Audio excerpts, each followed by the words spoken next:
para quem gosta de estudar, tá certo, meu irmão? Se você gosta de movimento, de blá blá blá, de muita acrobacia, aqui não é o seu lugar não. Aqui é só para quem gosta da palavra verdadeira e genuína, tá certo?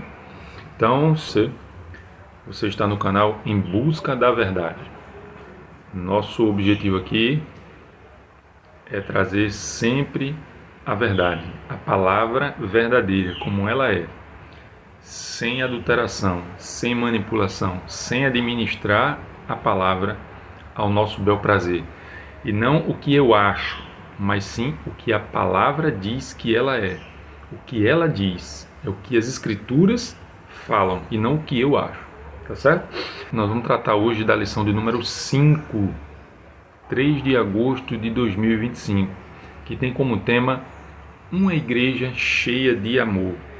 Então veja, nós temos já tratado as lições anteriores, o que é uma igreja cheia do Espírito Santo, foi a lição 4, agora nós estamos na lição 5, né? Uma igreja cheia de amor. E o que é uma igreja cheia de amor? Essa palavra amor às vezes é um termo tão abrangente, né?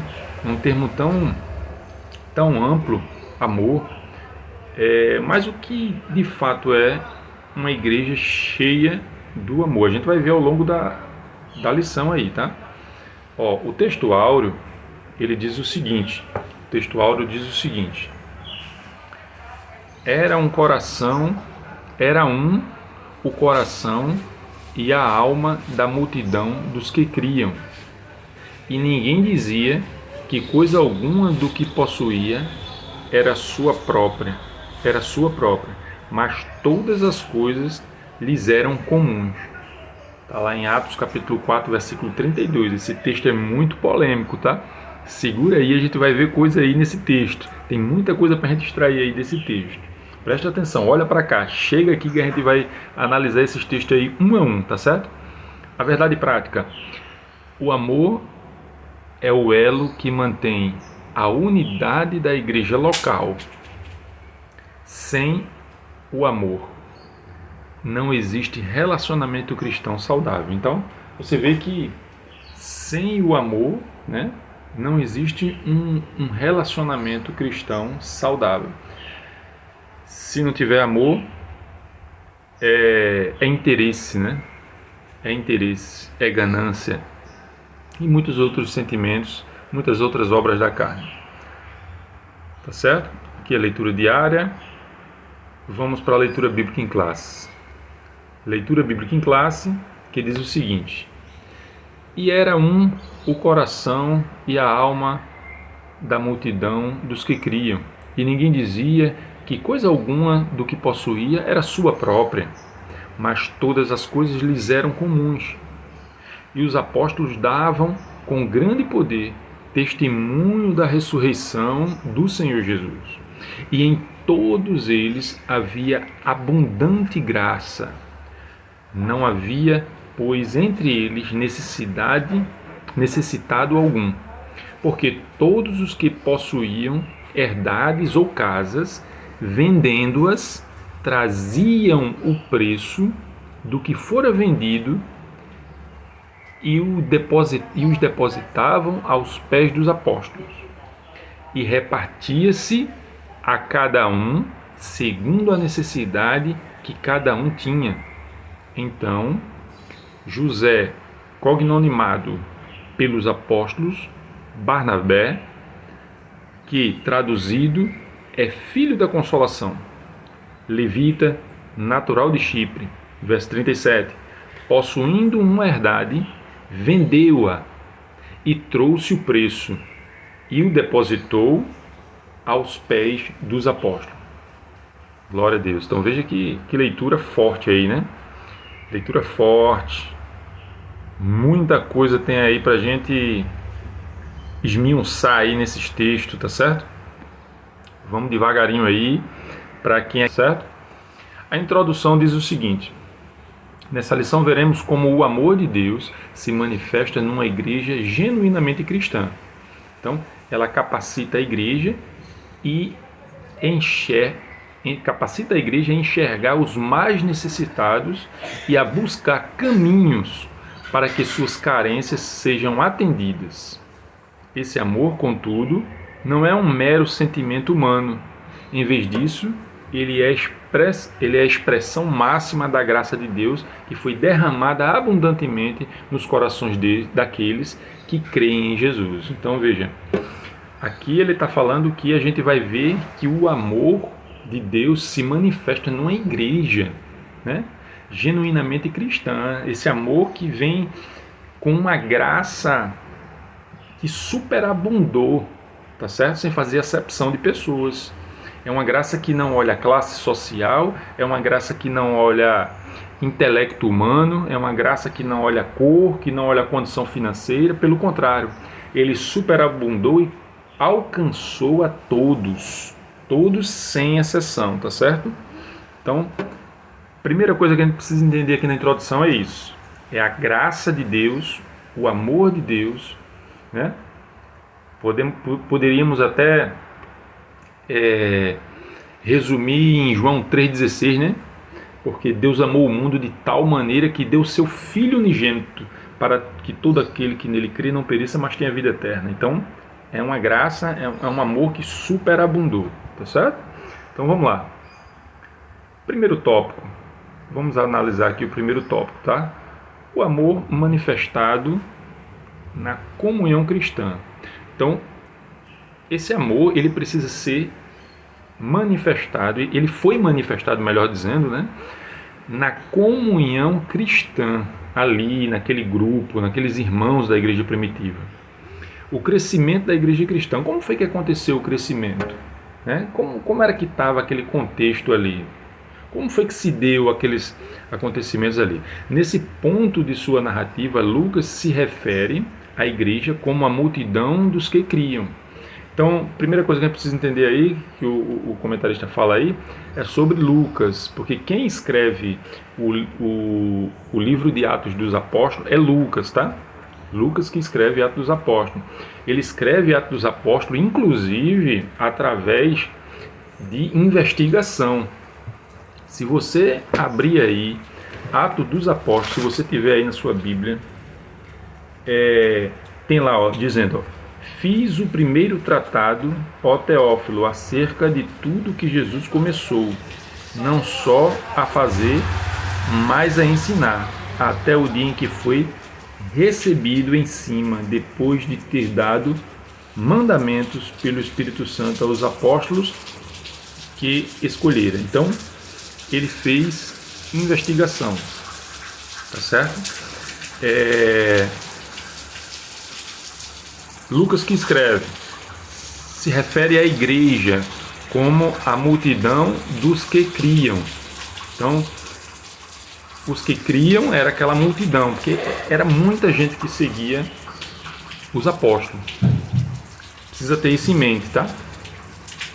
Essa expressão pode ser entendida como o sentido de um grande número ou assembleia. Então, era uma assembleia, não é a Assembleia de Deus denominação que tem hoje, tá?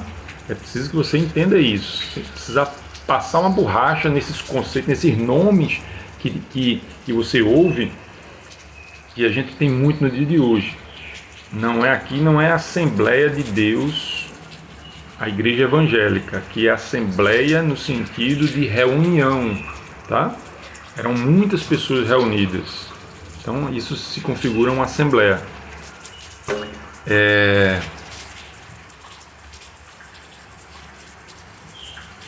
De um grande número ou assembleia.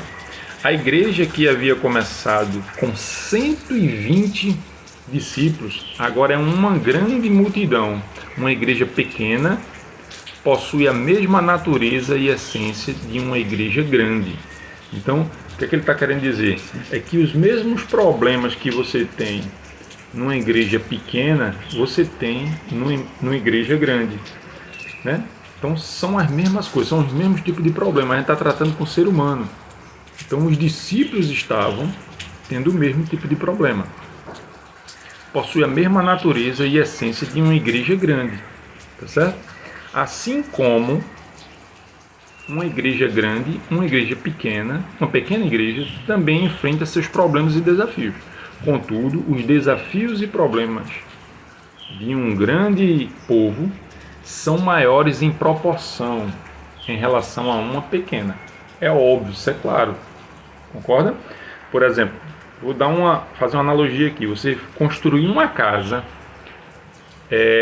com 3 quartos, cozinha, sala, é uma coisa. Agora você construir um prédio de 30 andares, tá entendendo? 4 apartamentos por andar, já é uma obra de outra escala, né? É uma outra proporção. As duas são obra, concorda? São 2 obras, porém uma numa escala menor e outra numa escala gigantesca. Então o que estava acontecendo com a igreja primitiva era exatamente isso. A igreja estava saindo de um contexto de uma igreja de 120 pessoas para entrar agora numa escala geométrica de uma igreja de milhões, de 1.000 pessoas. De 1.000 pessoas, você está entendendo?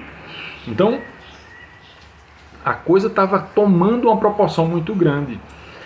A questão administrativa, a questão do aconselhamento, a questão das curas, do ensinamento, tudo isso tinha que continuar acontecendo. Um professor para dar aula para 50 alunos é uma coisa, 30 alunos, 20 alunos é uma coisa. Agora dá para 700, 1.000 alunos. Como é que se faz isso? Você está entendendo? O plano, hoje você vê numa escola, a pedagogia, os professores, eles têm um plano de aula, não é da cabeça dele que eles ensinam. Vem um projeto, a Secretaria de Educação tem um projeto, né? O MEC tem um projeto. Então, em cima daquele projeto é que os professores são direcionados. Então, entenda aqui agora que a igreja estava começando a crescer e não tinha nada disso elaborado, meu irmão. Não existia nenhum projeto acadêmico, não tinha nada. O que era que eles tinham em mãos? A Torá. Eles tinham as Escrituras, o Antigo Testamento. Era por ali que eles estavam se dirigindo toda a vida, né? A própria Torá, a própria Escritura que fala de Jesus. Então, é muito interessante a gente, para compreender isso, esse crescimento, a gente pensar dessa maneira. O povo são maiores em proporção em relação a uma pequena. Eles se tornam mais complexos e, portanto, mais desafiadores. Os desafios do crescimento. Agora, segundo ponto, né? Segundo ponto do primeiro tópico. Os desafios do crescimento. Assim, vemos a igreja de Jerusalém crescer em escala geométrica. Ela se multiplicava em Atos 6 e 7. Eu não vou ficar fazendo a leitura aqui dos textos, tá? Dos versículos, mas eu convido você aí a dar uma paradinha no vídeo, se for o caso. Você dá uma paradinha e faz a leitura, tá certo? Para ir acompanhando. É importante, porque senão o vídeo vai ficar muito grande aqui. Ela se multiplicava. E com isso os desafios também eram maiores. Como essa igreja, que até pouco tempo não passava de um pequeno número, se comportaria com um novo formato adquirido. Como era que ela ia se comportar, né? O que eu acabei de falar agora há pouco. Somente o amor poderia manter o elo fraterno entre os crentes. Então, o amor, essa graça, o amor fraternal que existia ali entre os irmãos, era aquilo que acolhia, né? Poderia manter o elo fraterno entre os crentes. De fato, Paulo dirá que o amor de Deus foi derramado nos corações dos crentes pelo Espírito Santo. Está lá em Romanos 5,5. Aos Colossenses, o apóstolo dos gentios disse que o amor é o vínculo da perfeição. Somente através do amor cristão, a igreja pode manter-se unida. Então, o amor cristão é o único elo. O elo é uma corrente, né? Ela tem os elos ali, né? É um agarrado no outro, né? É um juntinho com o outro ali. Então, ele está dizendo isso, que o amor é o único elo, não existe outro elo que vá fazer com que a igreja se mantenha unida. Somente através do amor cristão a igreja pode manter-se unida. Quando uma igreja se fragmenta e se divide, isso significa que o egoísmo tomou o lugar do amor em algum ponto. Então, é muito interessante isso aí, porque ele usa a palavra egoísmo, né? O egoísmo tomou conta em algum lugar. A gente vê muito nas denominações hoje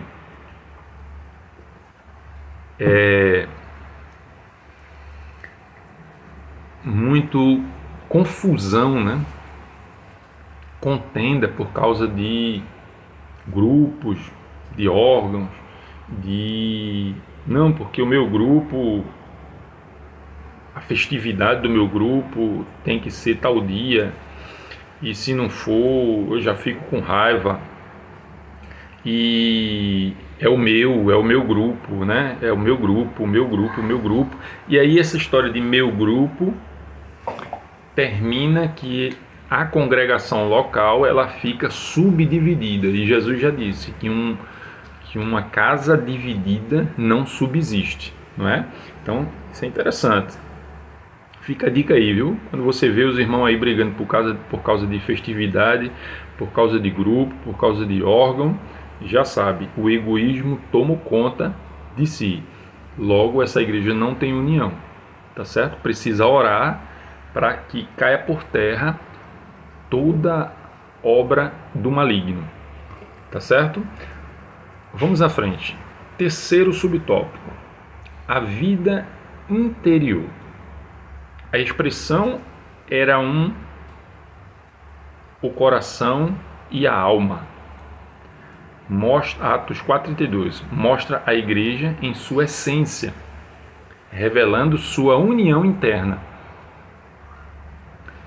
O Espírito Santo capacitou poderosamente os cristãos para cumprir a missão fora da igreja, Atos 1:8, para a tarefa do evangelismo, Atos 4, 31, 33, capítulo 8, versos 6 e 7, mantendo os crentes unidos internamente. Então veja, o Espírito Santo, ele capacitou os irmãos para prepará-los a cumprir uma missão. E qual era essa missão? Era a pregação do Evangelho, a pregação da palavra. A igreja primitiva ela precisava crescer, ela precisava se expandir. Então, o foco ali era a pregação da palavra, para que almas, vidas fossem alcançadas. Até hoje, né, a igreja tem esse objetivo, mas eu estou contextualizando o momento ali, tá certo? Então, você vê que em Atos 1:8, estou aqui aberto aqui, ó, fazer uma leitura rápida aqui. Olha o que aconteceu em Atos 1:8. Mas recebereis a virtude do Espírito Santo, que há de vir sobre vós, e ser-me-eis testemunhas, tanto em Jerusalém, como em toda a Judéia e Samaria e até os confins da terra. Então veja aqui, só reforçando a ideia de que a preparação, a vida interior, né, nos corações dos irmãos, foi para com este propósito, tá certo? Dos apóstolos. A sinopse do capítulo 1 diz assim: a união e o amor entre os cristãos, impulsionados pelo Espírito Santo, fortalecem a igreja e sua missão. Então, o amor, a união e o amor entre os cristãos, impulsionado pelo Espírito Santo, fortalece a igreja e sua missão.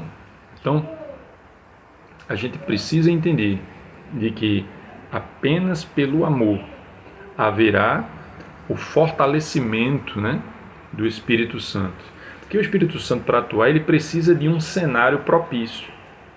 É aí onde entra a nossa parte, da gente promover um cenário propício para que o Espírito Santo atue. O Espírito de Deus não vai entrar em mim, não vai atuar em mim, eu estando de qualquer forma. Eu preciso criar um cenário, né? Criar um ambiente favorável. A gente vê isso muito no rito, na congregação. Quando você vai a uma denominação, você vai à igreja, você chega lá, você vê que primeiro se começa com os louvores, não é? O que são os louvores? Os louvores é exatamente isso, é uma preparação, é você preparando o terreno, a terra que somos nós, para receber a semente, e a semente é o que? É a palavra. Então, há uma preparação, o ambiente tem que estar propício para que depois dessa preparação, Deus venha a atuar em nossos corações, tá certo? Eu estou dando um exemplo da congregação, da igreja, quando você vai levar, quando você vai adorar, você vai levar seu sacrifício, você é o sacrifício. Então, mas isso acontece diariamente em nossas vidas. Devemos permanecer com um ambiente na nossa vida favorável para que Deus atue. Amém?